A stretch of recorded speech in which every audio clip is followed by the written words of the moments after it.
Can influencer boxing be taken seriously?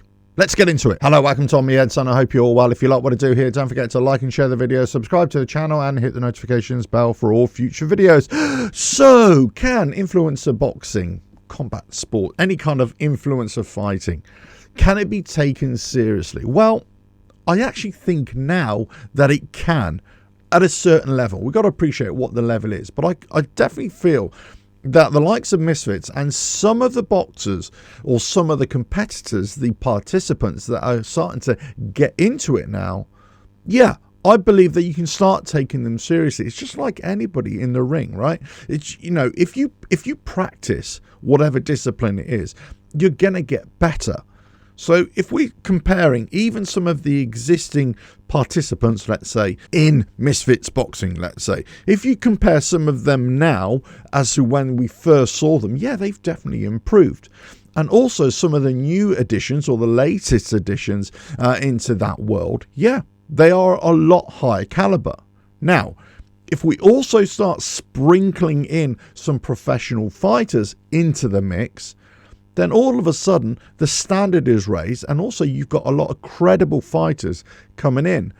Also, you're getting fighters who actually have been fighting or boxing, let's say in the case of Misfits, for a substantial amount of time, but they've never really had a pro career or they've never really developed into a pro career. But in terms of coming into this world, then yeah, they're actually a lot better. This time, however, they're coming in with a bit more social media presence. So that is what makes them perfect for this Misfits world, for this influencer boxing world. Now, if you saw the debacle that went on with Sean Strickland from the UFC, former UFC middleweight champion, of course, he took on this influencer, Sneeko, in the octagon for a little tap up, really.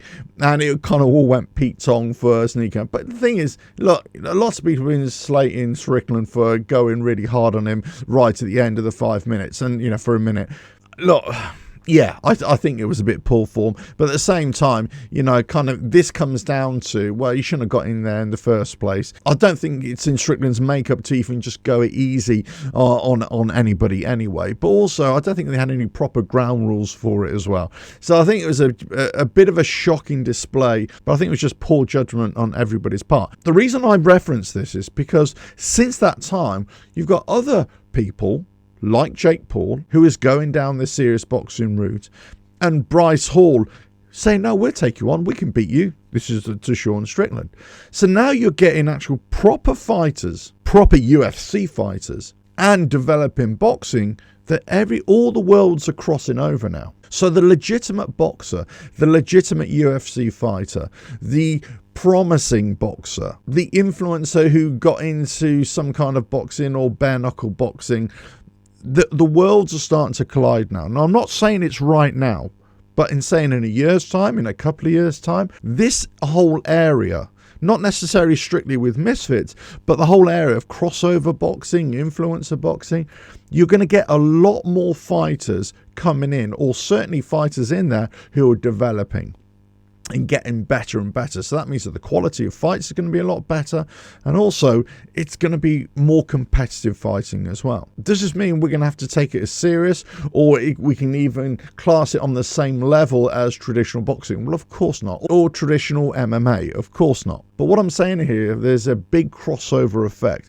If we take the likes of Jake Paul, who's kind of abandoned his social media side, his influencer side, as it were, and he's really gone into the boxing, he still has the big social media presence.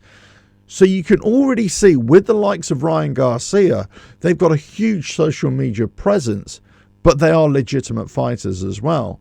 They are bringing that to the party. So I've said this for the longest time, that traditional boxers, they need to kind of make a name for themselves in a kind of social media presence, rather than just trying to turn up to a press conference or a weigh-in and make a big noise and start pushing and shoving and making a fool of themselves in that respect. Actually bring that influencer aspect to their game, as it were. So you got the likes of Jake Paul, you got the likes of Ryan Garcia, especially Ryan Garcia, who is definitely a legitimate boxer, but he brings that social media with him as well. You got Jake Paul, who was trying to be a legitimate fighter, but he brings that.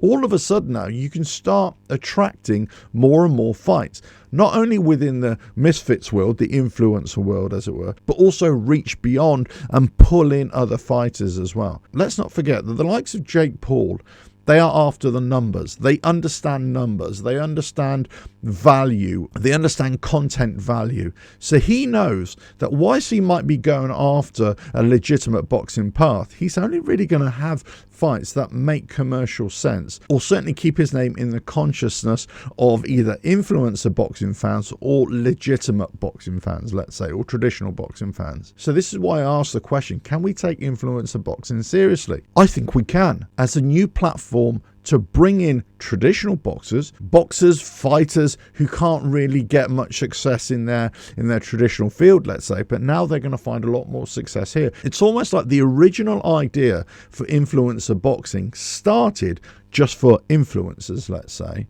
and the quality was never going to be any good. You're just going to get two people who was going to make up some kind of beef, some kind of argument between themselves, put them in a ring, let the haymakers fly and see what happens.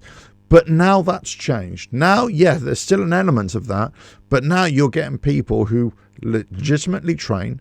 They train very hard. They're kind of ditching the influencer side, and that's kind of one criticism of them.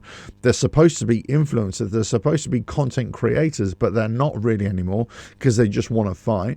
But also now the platform has changed. The paradigm has changed, as it were, where you're attracting bona fide fighters. So this is what I mean by being taken seriously now. Not the same level, of course, but they will be creating attractive events in the future. Let us know your thoughts in the comments below. If you like what I do here, don't forget to like and share the video, subscribe to the channel, and hit the notifications bell for all future videos. And I will catch you again on another video coming very soon. Bye now.